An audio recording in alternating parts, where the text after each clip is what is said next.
fashion. Fashion. And speaking of mga buhok, mga ka-MB, aba sabi nga, no, hair today, gone tomorrow. Kasi nawawala talaga yan siya. Pero ano nga ba, itong kondisyong alopecia na pagkawala ng buhok nga yan at paano ito haharapin? Alamin natin yan sa Kata Wonder.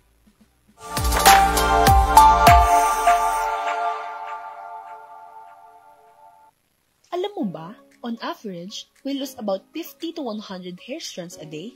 Normal lang yan. Pero paano kapag hindi na tumutubo ulit? Or worse, napapansin mong lumiliit ng hairline mo o nakabuhaghag ang buhok sa isang spot. Ang tawag dyan ay alopecia. Ito ang general term para sa hair loss. Iba-iba ang klase nito. May patchy, may buo ang pagkawala, minsan pa nga buong katawan. At pag hair loss ay dahil sa genes or aging, tawag naman dyan ay baldness or androgenetic alopecia. So, bakit nga ba nawawala ang buhok ng iba? Maraming dahilan. Pwedeng hereditary o ang ibig sabihin ay nasa lahi. Pwede ding dahil sa stress, hormonal imbalance, weight loss, o sakit gaya ng thyroid issues o autoimmune diseases. May tawag din sa isang type nito, ang alopecia areata, yung biglang may bilog-bilog na wala kang buhok sa ulo o kilay. Meron ding traction alopecia. Ito yung sanhi ng sobrang higpit na hairstyle o ponytail. Now, the good news. May mga pwedeng gawin para alagaan ang buhok mo at ma-prevent ang worst hair loss. Una, iwasan ang sobrang higpit na hairstyle. Pangalawa, manage your stress. Magpahinga, mag-meditate or journaling. Pangatlo, healthy diet.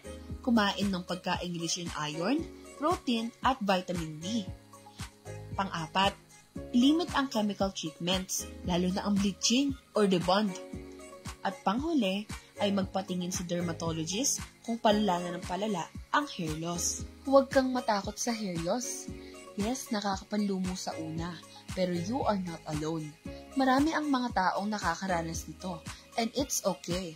What matters most is your confidence, your health, and knowing when to seek help. You are more than your hair. Hair is just part of you, but your heart, your story, and your courage, that's what truly shines. Alam mo, marami talaga ang nagkakaroon ng alopecia. And hindi natin maiiwasan na nagpapababa talaga siya ng kumpiyansa sa sarili. Kasi sabi nga nila, your hair is your crowning glory. Yeah, exactly. At kapag nawala yan, minsan talagang alam mo, bababa talaga yung confidence mo. Pero marami na rin kasing mga alopecia advocate. Oo, meron tayong isa. Kung hindi ko alam kung anong cycle siya, pero nasa America's Next Top Model siya. Lagi siyang nagwi-wig kasi yun nga yung kanyang insecurity. Pero nung sinabi nila na let's just shave your hair, tapos syempre masakit yun sa kanya. Pero it took her to a different look. O a new level of fierceness. Yung mga ganon. Pero hindi siya madali. It's easier said than done. Na tanggapin mo lang kung ano yan kasi may ibang ganda ang naipapakita ng bulb. Pero syempre, sabi ko nga, hindi ganun kadali yun para sa mga tao na nakakaranas nun. Ako talagang antindi ng hair loss ko ngayon. Kaya isa yun sa inaalala ko. Kasi, di ba syempre, ako nga, Picos girly ako. Isa rin talaga yun sa mga reason kung bakit naglalagas ang buhok ko sometimes. Kaya ang ginagawa ko talaga, yung ginagamit ko ngayon na shampoo na, dapat lahat free, walang chemical, yung mga lemongrass, ganyan talaga. Kasi, alam mo, every time na maliligo ako, pang ganyan ko, ang dami. Madami. Actually, ako din madami. I guess pag sa mga ginagamit na rin natin, like nagko-color ako kasi ng hair, ganyan. So, kailangan lang talaga nating alagaan. Isa pa sa mga insecurities, ito, yung paglapad ng noo. Yes! Pero, sabi ko, walang malulos daw sa hair. Pero tignan mo, sabi nga nila, ang lapad ng noo mo, if you have it, flaunt it. If you don't have it, it shows. Just like your brain. Yeah! Totoo yan. Tsaka wala akong pakialam. Pag sinasabi nilang, uy, airplane. Oo. Kwanto tawag nito? Arrival yan. Arrival. Hindi. Ang sabi nila, kapag daw malapad ang noo, ibig sabihin, matalino daw ang tao. Hindi din. Hindi ba? Oo, napag-usapan na natin yun before. Hindi yun totoo.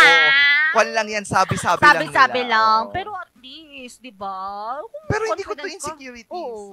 Wala sa akin. Okay lang sa akin. Isa yan sa yung tumatak sa'yo. Oo, Pag tatak sa sinabing akin Miss to. Bea, alam ko. Ay, yung ito. manoo na bakla. Ay, grabe naman yung ganyan. Hindi, pero totoo, yan na yung parang asset. Asset, pero nasa taas. May sabihin ako sa'yo later regarding dun sa word na yun. Oo, pero hindi kasi siya pwede sa TV. Hindi, okay. Basta mamaya malalaman natin yan mamaya. Anyway, mga ka-MD yan nga ang ating mga natutunan, ang alopecia. Ngayon naman,